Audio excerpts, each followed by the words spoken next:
Life is very easy and tough.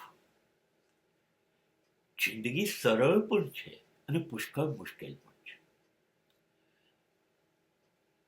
જિંદગી જીવવા માટે જ્યારે જીવન આપણને ઈશ્વરે આપ્યું, એ આશીર્વાદ છે, એ બક્ષિસ છે.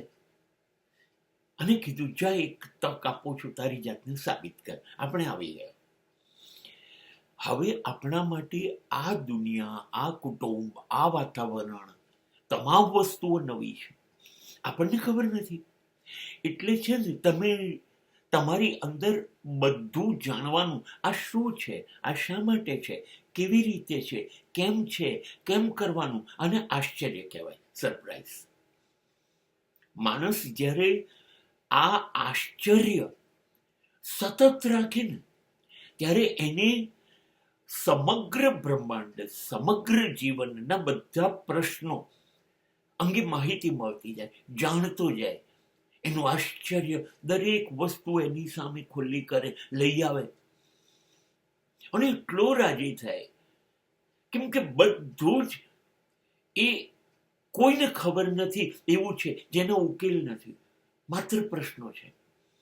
અને એ તમને ખબર પડતી જાય તો તમારો આનંદ અદ્ભુત થઈ જાય.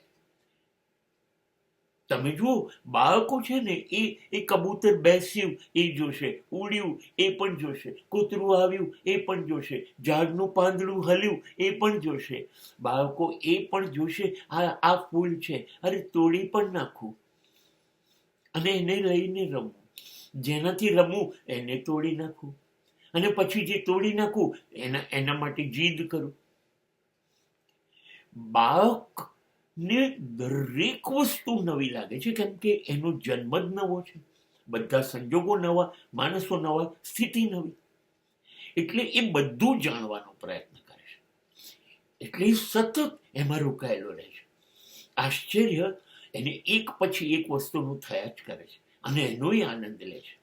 એટલે તમારી અંદર આશ્ચર્ય એટલે કે બાળક જીવતું રાખો. તમારી અંદર એક તમારી નિર્દોષતા, સહજતા, સરળતા એ બાળકના લક્ષણ છે. એ જીવતું રાખો. અને જીવતું રાખશો તો તમારી જિંદગી આશ્ચર્ય સભર બની જશે.